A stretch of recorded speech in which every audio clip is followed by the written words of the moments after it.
coming out tonight. Really excited to welcome Joey Flores, the founder of Earbits. He's going to be doing a talk on a little bit on Google Analytics, but also just on his experience founding a startup. And then we can kind of go in and do a little Q&A. They had some great traction. He's also been, fortunate enough to raise some money, and so I think he's a great example for you guys to see in terms of moving the company forward. And we're really lucky to have him here tonight. So with that,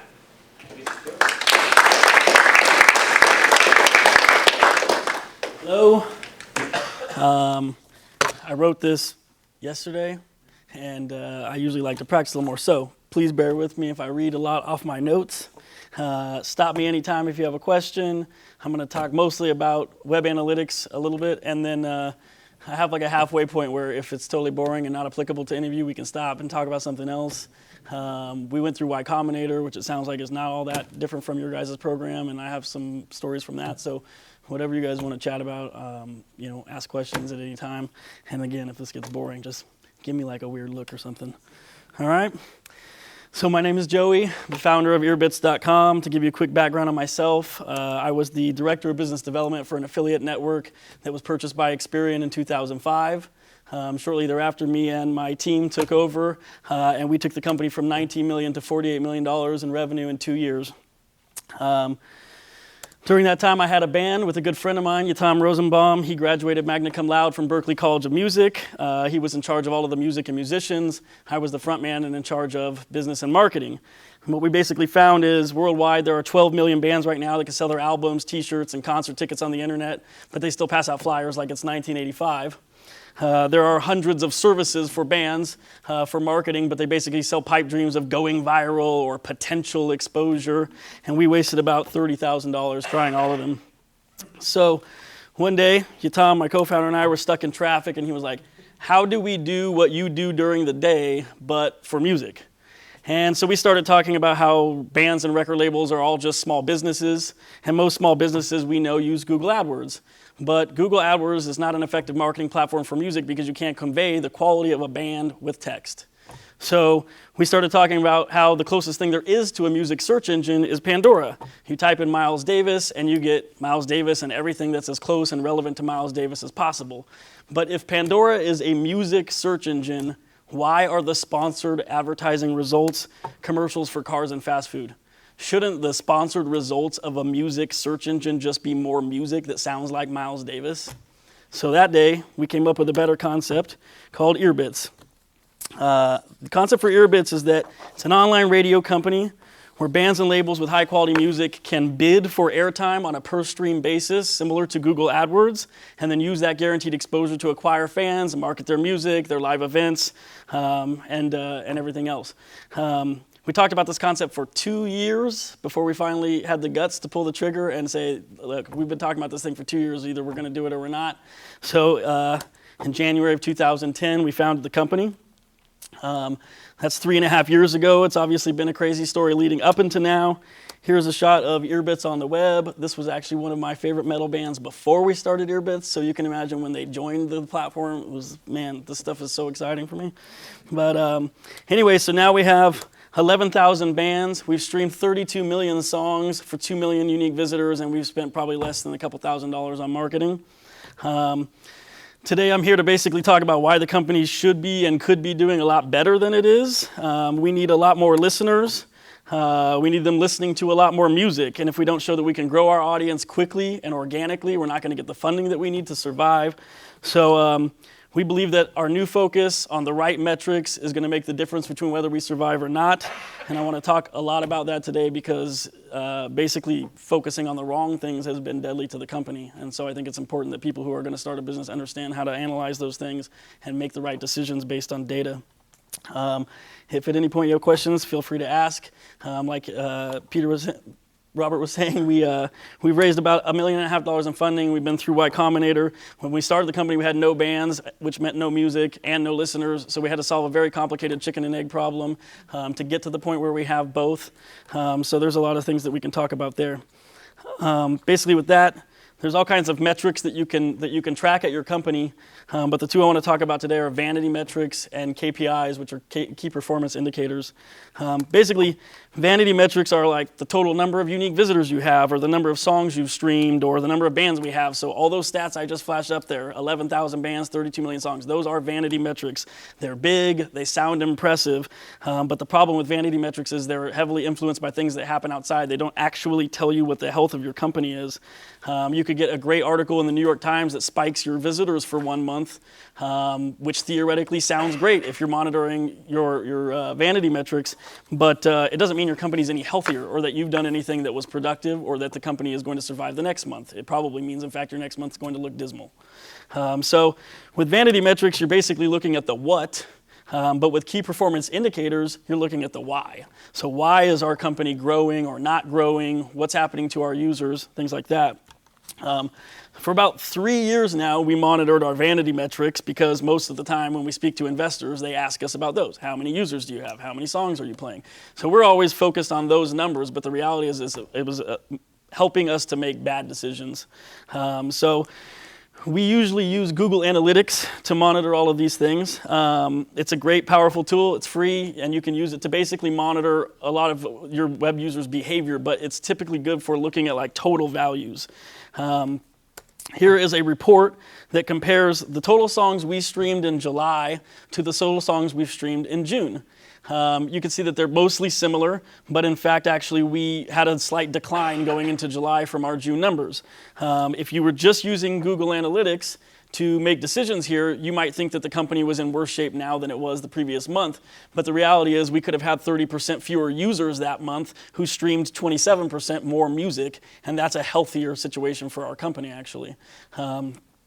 It's incredibly difficult to like run A/B tests when you're a small company, and in particular, for an engagement-based business like ours, where we want people to use the site all the time and listen to multiple songs and check out different bands, it's really hard to understand like the value of each user, what they're doing, how important is that, what is the health of the company.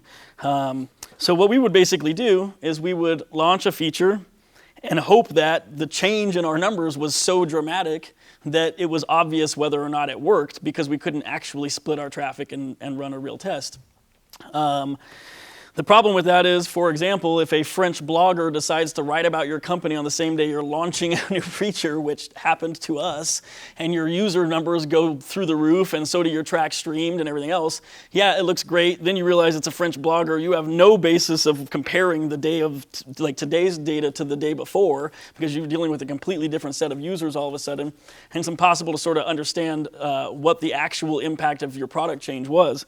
So it could look like you have a lot more traffic or that they're streaming a lot of songs because the person wrote a glowing article about you, but really the change you implemented may have caused a 2% drop in retention.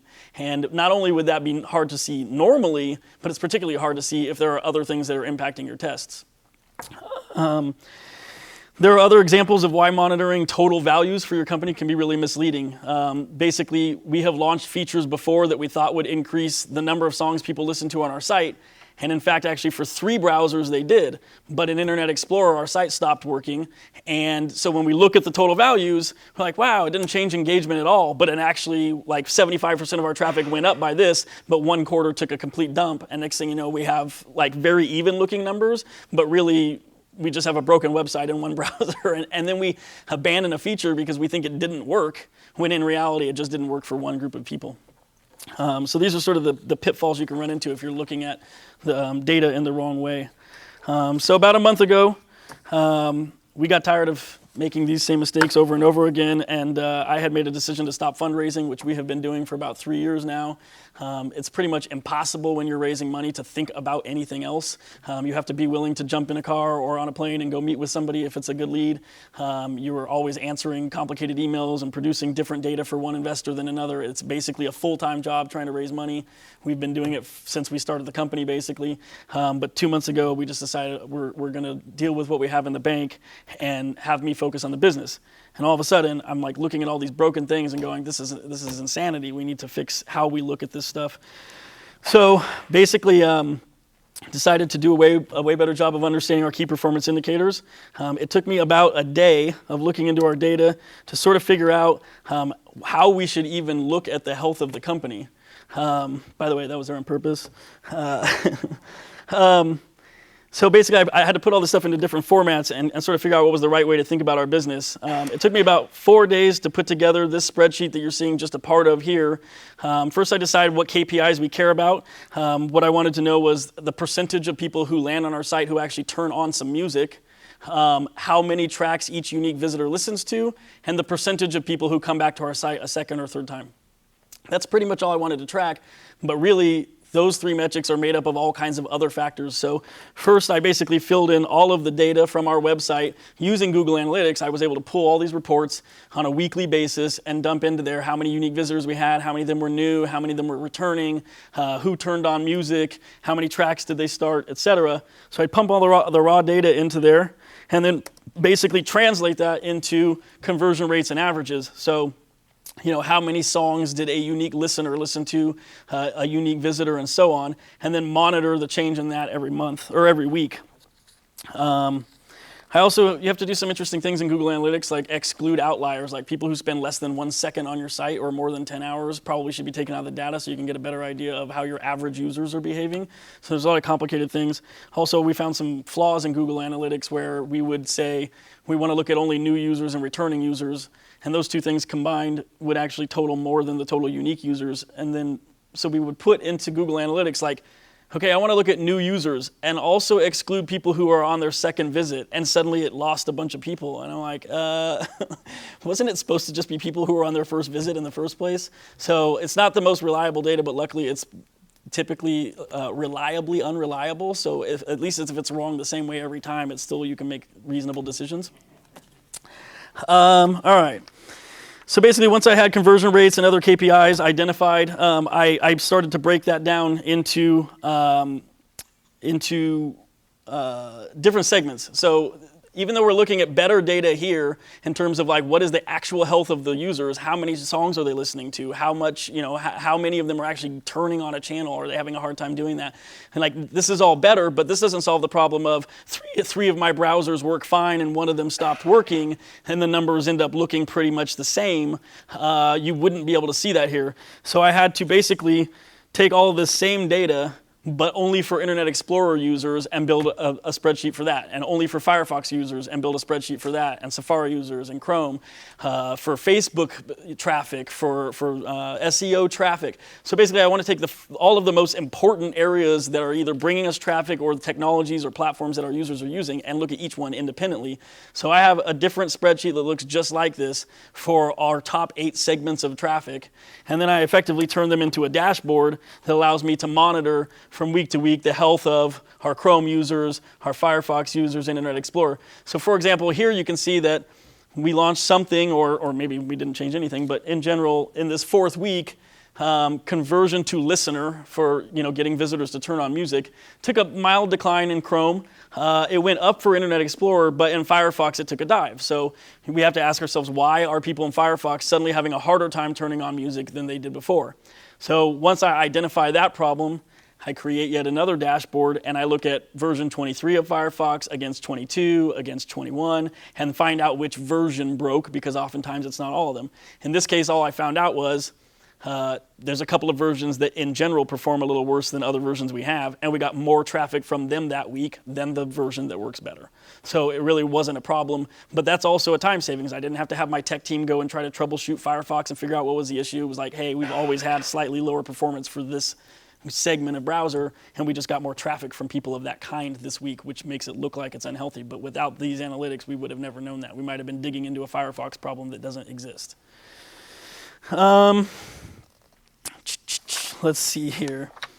So usually we've been using these since I built them about 2 months ago to identify problems, but last week we launched our first feature that actually had a massive change to the way people behave.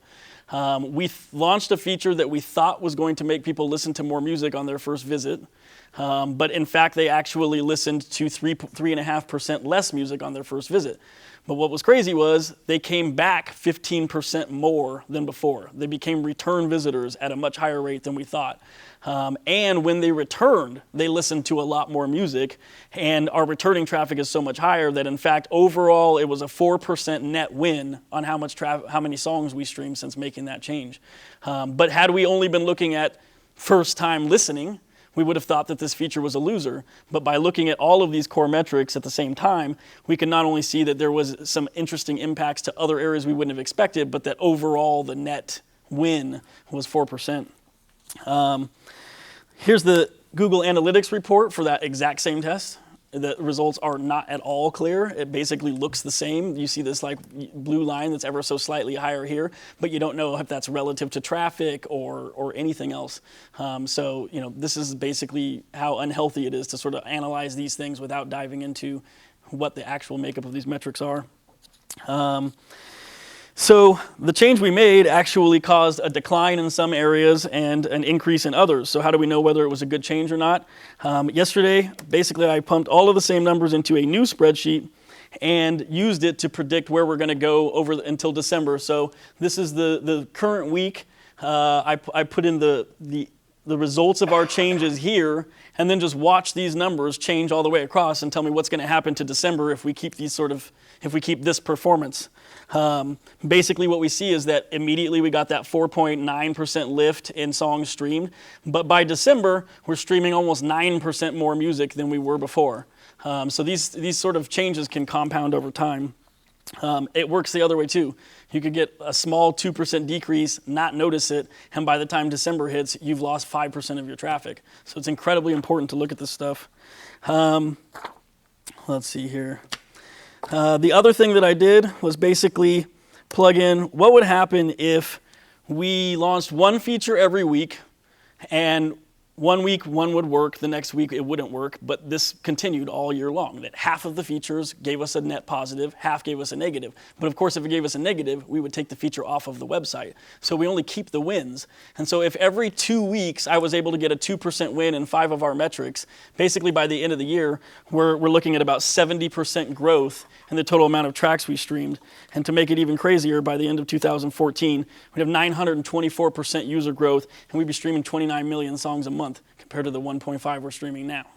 So a 2% win in your core metrics every other week, which is absolutely attainable. I mean, we had a 15% win from one test.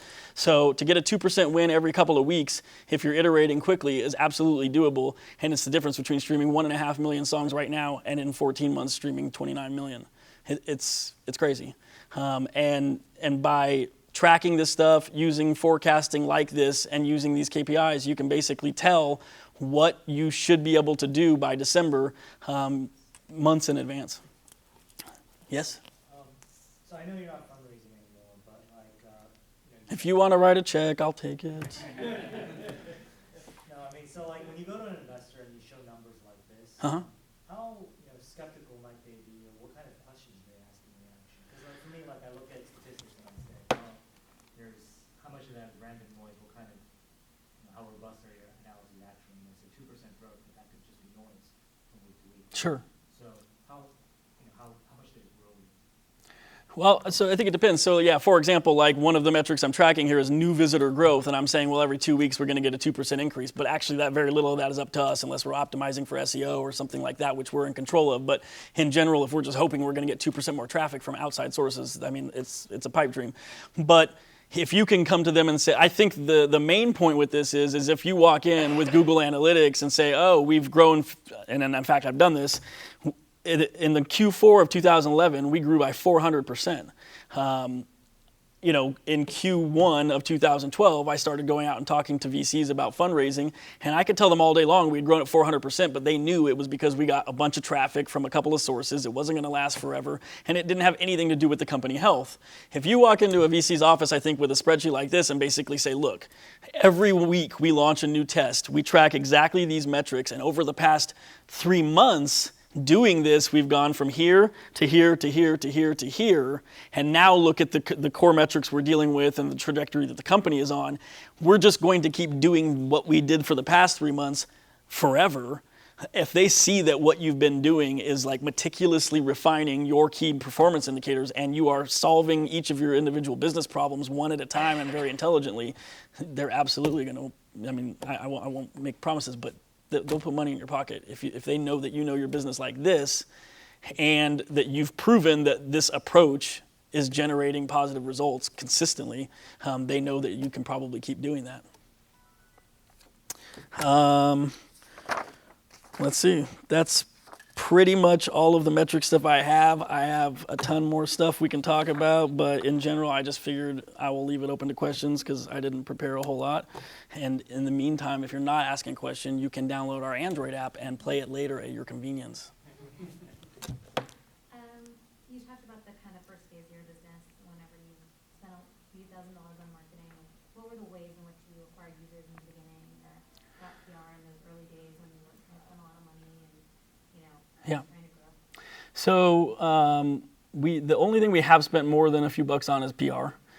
We've done them specifically for just product launches, so launching something new and newsworthy. We usually have worked with a local guy. To be honest, we've had just as much bad luck with PR people as good.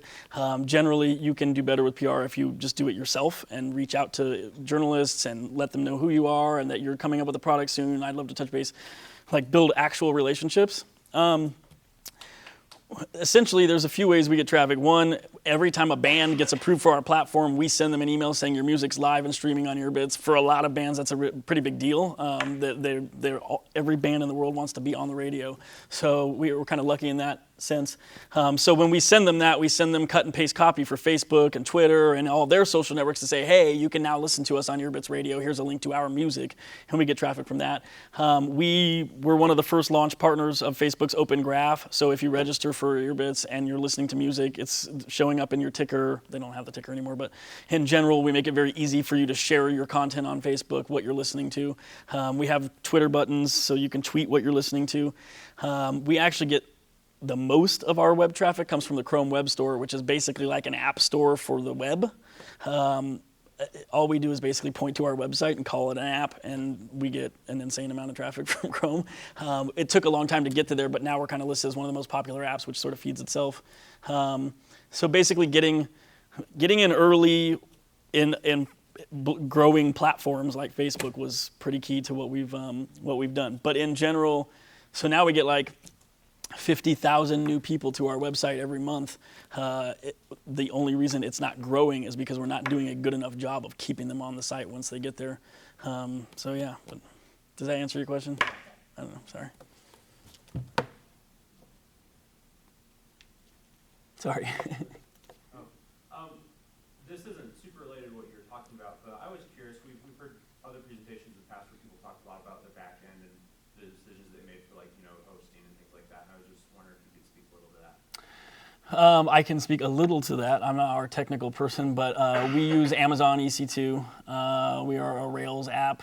We deploy everything using Heroku.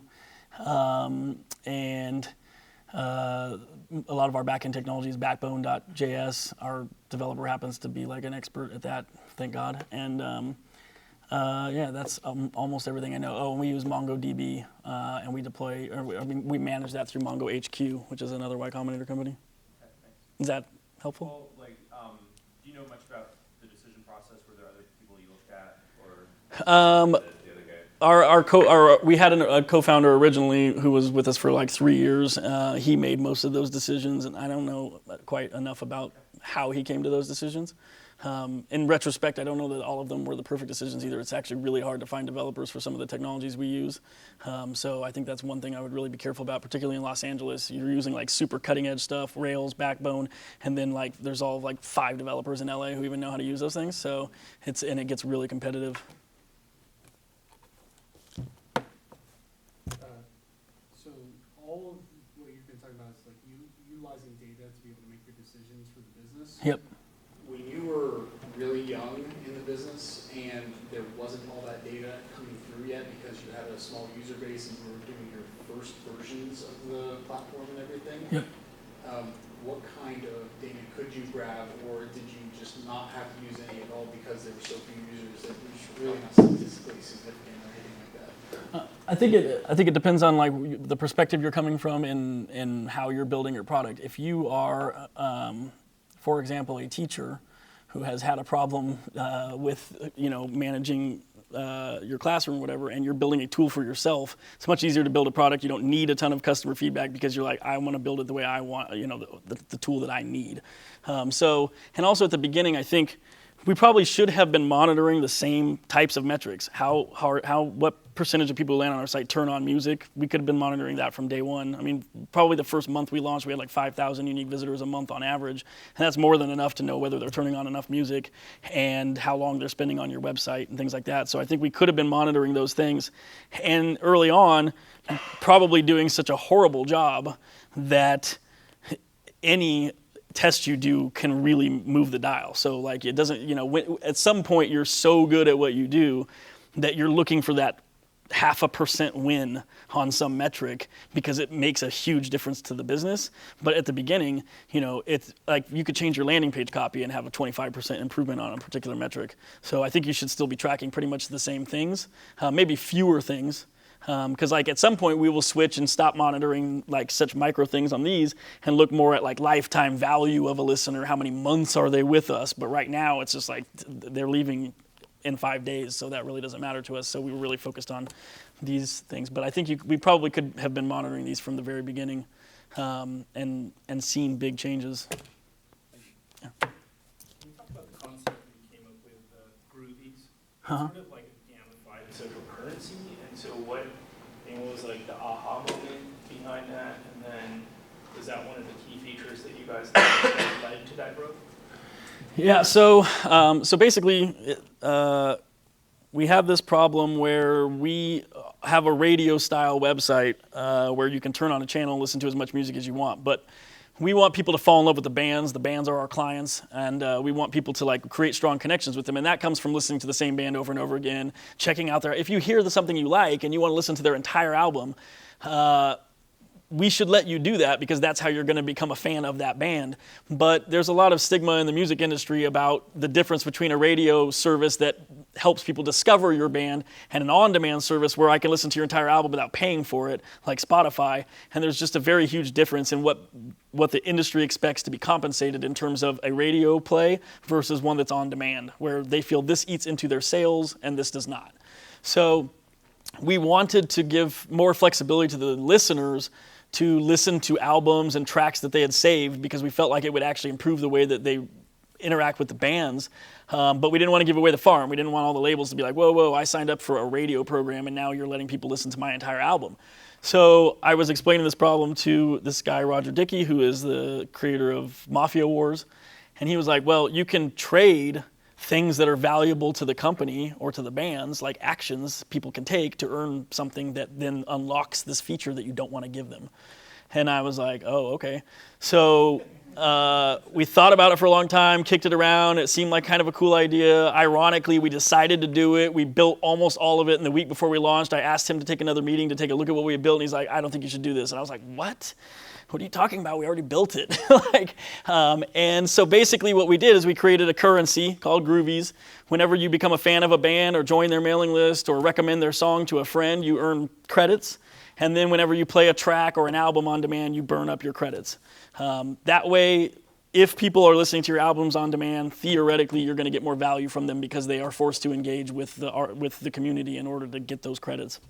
It didn't necessarily increase engagement of users in terms of how much music they listen to, but the percentage of people who became fans of bands and joined mailing lists is just totally skyrocketed. We went from, it was like 60 to 70% growth in the percentage of people who would even take those types of actions. Like we were having 2% of people sharing on Facebook, and all of a sudden it was like, 3% or whatever.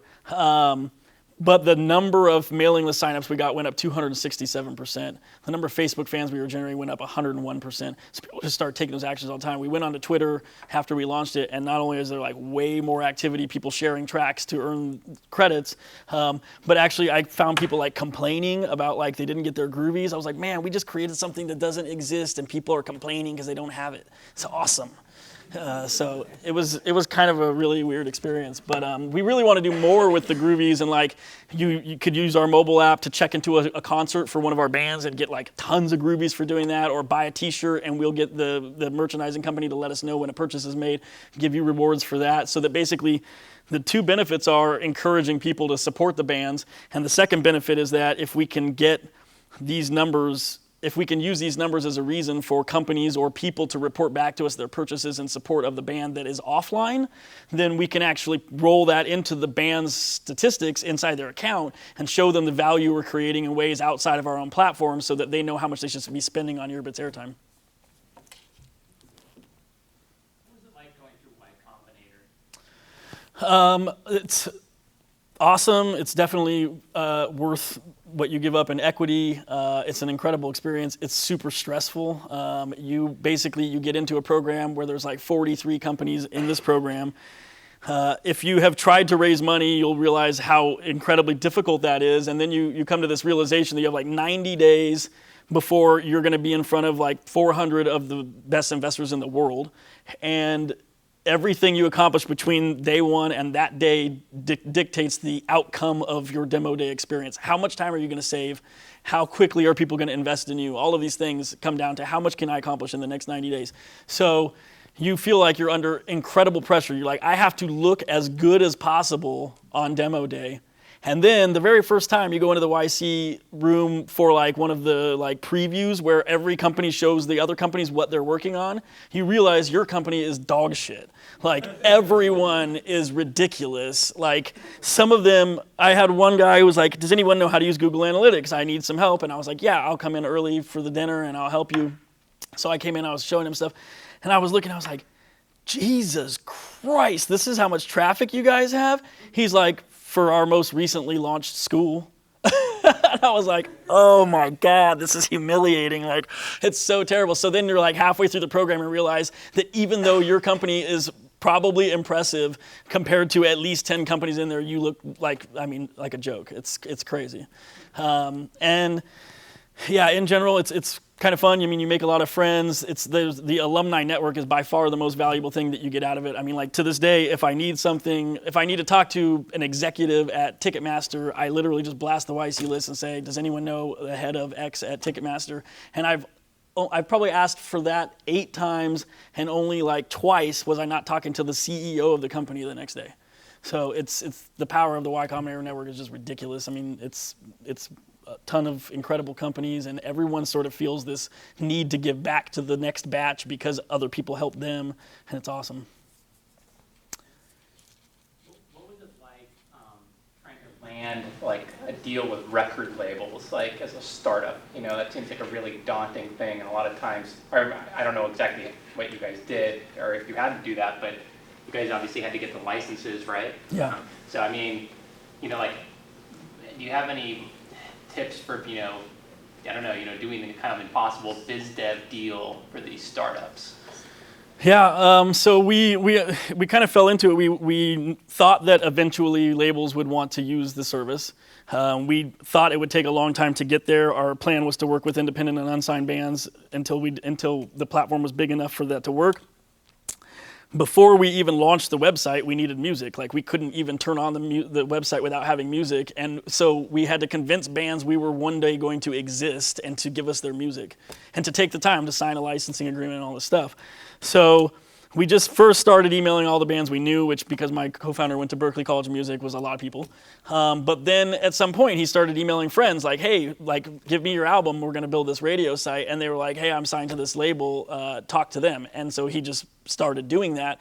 And surprisingly, a bunch of labels were like, yeah, sure, no problem. Where do I send the music? And like by the time we went to launch our site, we had like boxes of CDs stacked in our house that record labels had sent us to start a website they had never even seen before.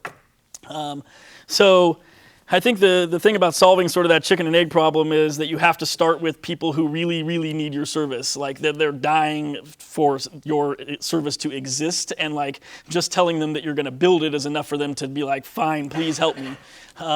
And then you sort of ratchet your way up. Like once you get like a certain subset of people, you can sort of brag to the other people, oh, we're working with so-and-so. We do this all the time. Like now I call an independent label and say, hey, we want to work with your stuff. By the way, we have a 3-time Grammy nominee Alabama Shakes, we have Primus, we have 311, we have ATO Records, we have all these people. And that sort of that social proof, they're like, oh, well, if ATO's using you, then I'll use you. So, but it definitely took like you just start at the bottom of the ladder and sort of have to like take a lot of no's, get the few yeses you can, and just parlay those into more yeses. And then, honestly, we only had, after like 3 years of band marketing, we had about 6,500 bands in last September. And since then, we've acquired almost 5,000 more from some new marketing strategies we came up with that I will not talk about on camera. A question about content aggregation. So where do you sort of see moving in the future? Do you see more consolidation or diffusion? I mean, sort of content aggregator yourself. You mean well, so I guess if I'm understanding the question correctly, I think that platforms for aggregating content and making it easy for people to use other people's content, like that's one of the biggest opportunities I think there are in the music space. It's what we did is ridiculously hard, going out and getting 115,000 songs, one album at a time from all these bands, and getting everyone, like we have probably 8,000 individual licensing agreements that have been signed. So it's a ton of work, and in fact, there's just this massive group of bands who would like to license their music to anybody who would want to use it. And some people are willing to let you play their music for free. Other people want to be paid this. I think actually there's a huge opportunity in the music space to build a platform where anybody can upload their material and set prices for how much it costs to use it, much like all these photo selling sites like iStock Photo, except for instead of buying the track, you're licensing per stream to use it. And then so if you were like a startup, you could come to them and say, I want to plug into your database, and I only want to use tracks that cost less than this amount per stream, that are eligible under this type of use case. And so there are already big companies that do that for like the major label music. There's like MediaNet and 7 Digital, I think. And other companies that basically give you a massive catalog of music under certain licensing terms. I think there's a big opportunity to like kind of combine that with Creative Commons and create a situation where it's a platform that anyone can put their music on, set rates, and then other people can come and license the music under, that meets their needs. So I think that's a big opportunity. I don't know anything about any content outside of music. I barely know about music, so. Talk a little bit about how you compile your board of advisors, what you use them for, how it all came together, and maybe how your relationship with them has changed, obviously. Sure. That's an awesome question, because putting together a board of advisors is like the best thing we ever did. So right when we started the company, my co-founder and I do not have any technical background at all. I mean, I understand technology, but don't deal with it myself. And so we were like, well, we wouldn't even know, we couldn't even find a co-founder because we wouldn't know if they knew what they were talking about. So the first thing we did, I literally was like, okay, what are we going to need to know that we don't know now? We're going to need help with music licensing. It's a disaster, lawsuits everywhere. Like, it's going to be the biggest nightmare that we deal with. So how do we find somebody? And by weird coincidence, my co-founder's friend introduced us to this woman, thinking she might want to invest in the company. And it turns out she's the former vice president of legal affairs for EMI Records. And so we were like, forget investing. Would you just join our board of advisors, answer occasional questions for us, yada, yada, yada, and we'll give you 0.5% of equity in the company. So she's on our board of advisors. That was the only one that we really got a warm intro to. I then was like, okay, we're going to build an AdWords type platform. And we need complicated music matching and all this stuff. Turns out we have not actually done any of those things yet, and it's been 3.5 years. Everything takes way longer than you think, and you need so much less at the beginning than you really think you're going to. But we thought we need to know really well how to build the AdWords system. So I went to LinkedIn and I searched for people whose previous employer was Google, whose current title is CTO. And I found the guy who was the lead developer of the AdWords interface, who happened to be the CTO of a big video streaming company. And I cold emailed him and was like, this is what we're building, and it's incredibly relevant to AdWords, and we don't have the slightest clue what we're doing, and we would love for you to help us.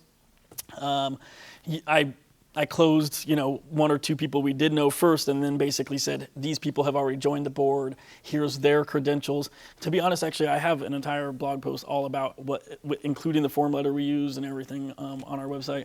And yeah, we just basically went up and met with them and told them what we were doing. I think they knew we were very serious, and that we had our area of the business covered, and that we just needed help in this technical area. Two things. So we've used Dina. I mean, she just answers any question we ever need. Ultimately, she ended up negotiating all of our contracts with the performance rights organizations. She handles all of our licensing agreements for everybody else. I mean, not executing them, but wrote the standardized ones. We pay her for that work. But when I call her with just a basic question, or we're going in a new direction and this is what we're going to do, do I need to change anything? She basically, she never charges us for that stuff because she's the owner of the company. We have... When we got our two technical advisors, when we were looking for a co-founder, we would interview them multiple times to make sure it was a personality match and that we thought they were probably good enough. And then once we were okay, well, they could be a fit, we would throw them to our advisors and they would interview them over the phone, ask them tons of technical questions, and then come back and tell us whether they thought the person had the chops to manage our technology. The only other thing I'll say about that is, the people who have proven to be the most helpful are the ones who started helping us right away for no reason other than they thought what we were doing was cool and they liked us. And most of them didn't ask for any equity, and we insisted on giving them some. And everybody who has ever negotiated with us for more equity has proven to be totally helpless, and no good for us whatsoever. So you will know if you found a good advisor. Like this guy Avichel, who I was talking about with these guys earlier. Dude, the guy always picks up the phone, always answers every question, writes long emails, one of the only people that responds to our monthly updates every month. And when I told him we wanted to give him equity, he was like, nah, man, I'm good. And he literally has, every time we have a problem, he's the first person we call. He's way more earned his share. And then we have other people who we cannot get them to make a warm intro to one of their contacts, and they have 1% of our company. It's terrible.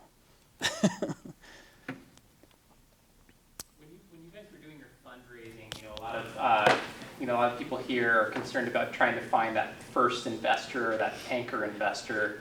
How did that process go for you guys? So the advisors help a lot. Basically, you say, hey, here's our board of advisors. Really what that's saying is these people, they think that we're worth their time.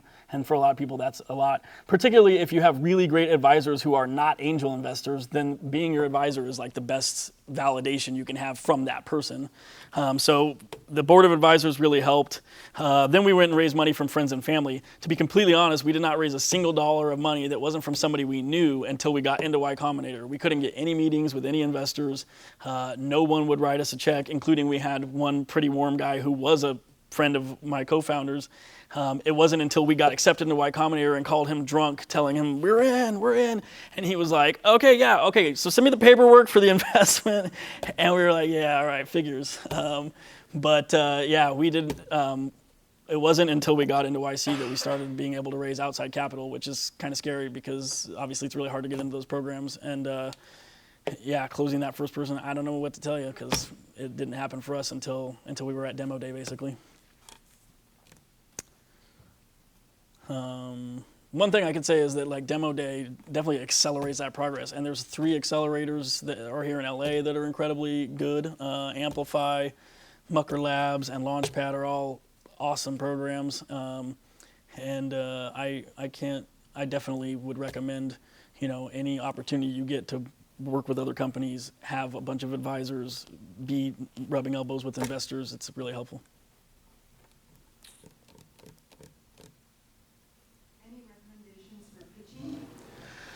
Pitching, yes. Okay.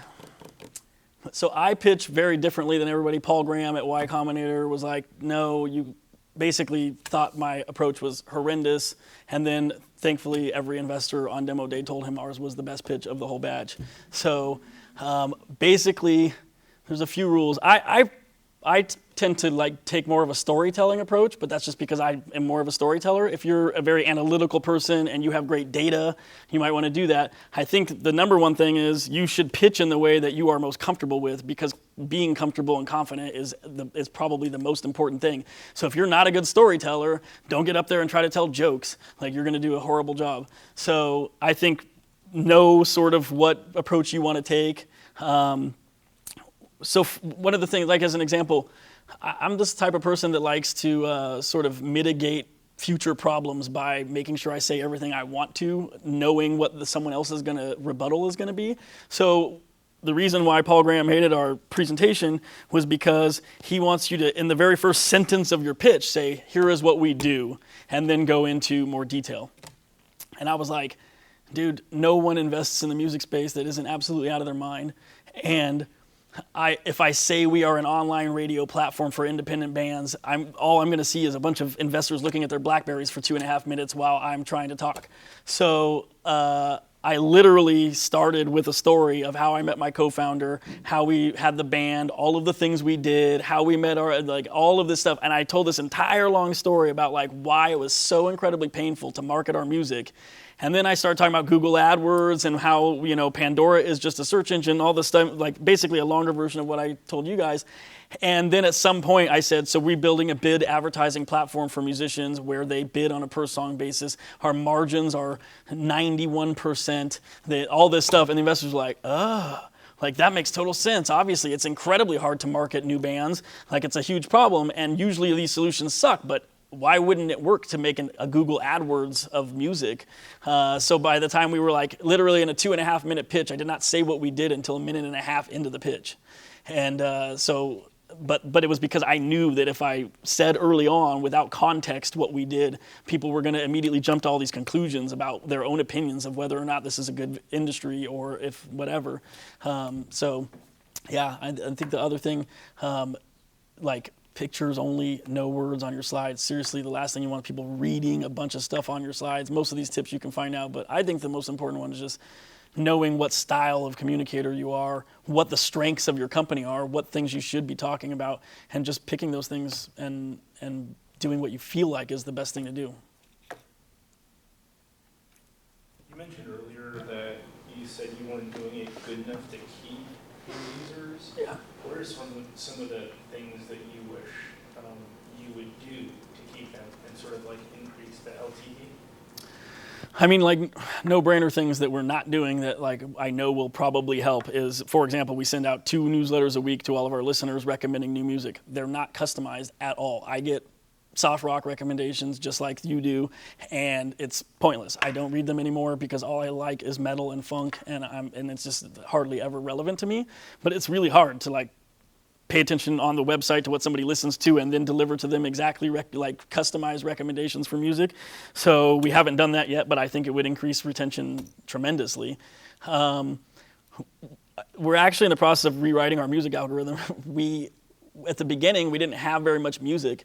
So it's funny, I spent like 2 weeks creating a plan for how I thought our music matching algorithm should work before we realized that we were trying to optimize 20 songs in a channel. And it was stupid because after 2 hours you would have heard it all anyway, so who cares what order we played it in? So we spent all this time thinking like theoretically about how to approach this really hard problem matching people with music that they like without realizing that we don't even have music they'll like. So it really didn't matter if we created the most tremendous algorithm in the world. So we started out where if you turn on the jazz channel, we just randomly play a track from the jazz channel. And then when we started selling airtime to bands, we needed to figure out how to make sure those bands got more airtime than everybody else. So the easiest technological way to do that was when you first land on our site, we play 20 songs from the sponsored group of people randomly. And then after that, we switched to random everything else, and we put in 1 sponsored song per hour because anything more than that was starting to play the same bands too much. And like that was our sort of like first version of how the music algorithm and paying bands stuff works.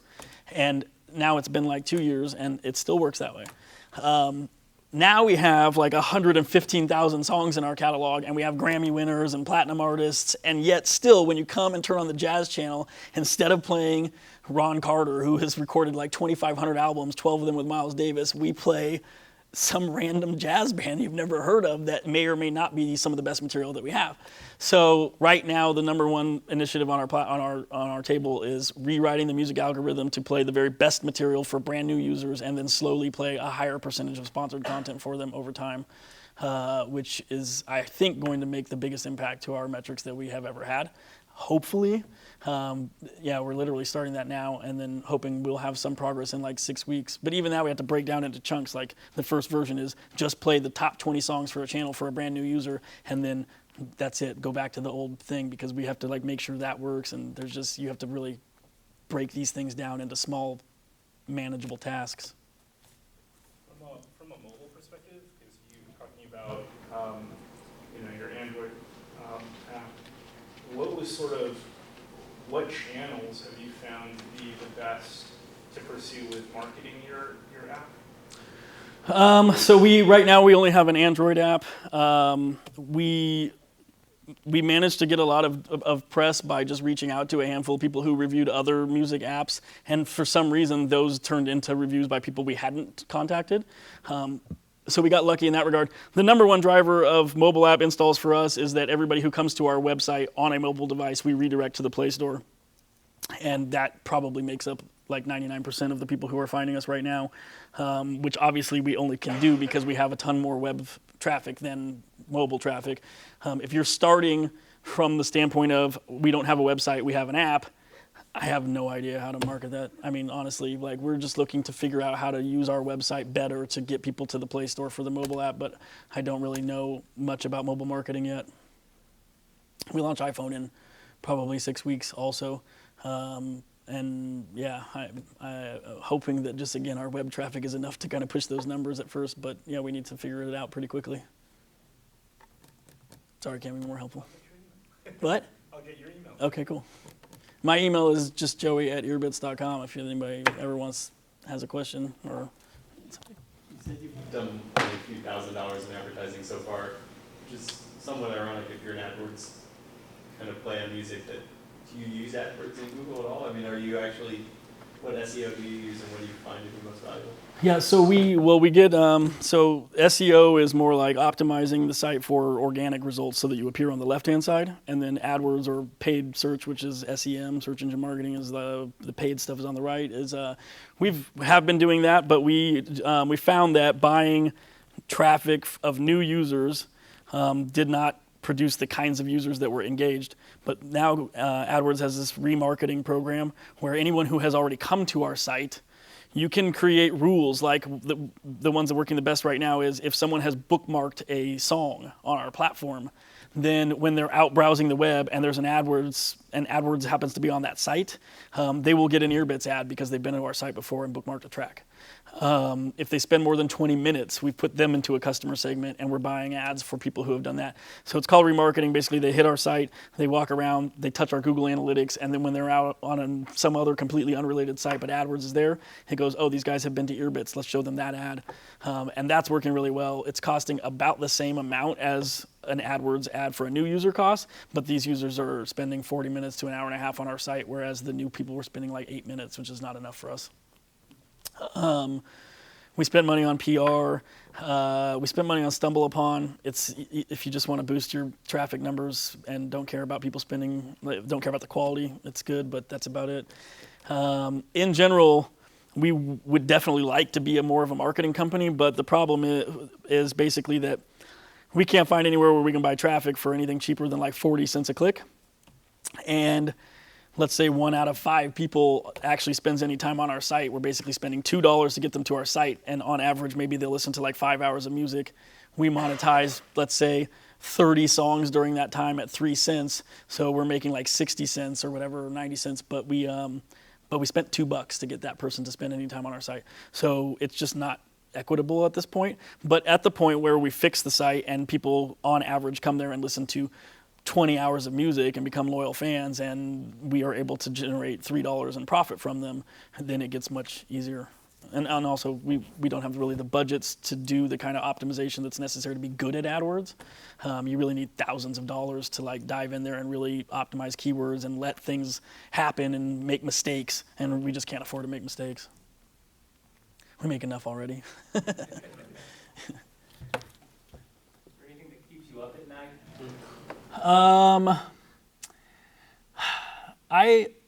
I mean, it's really stressful doing this. I have probably more anxiety than I've ever had.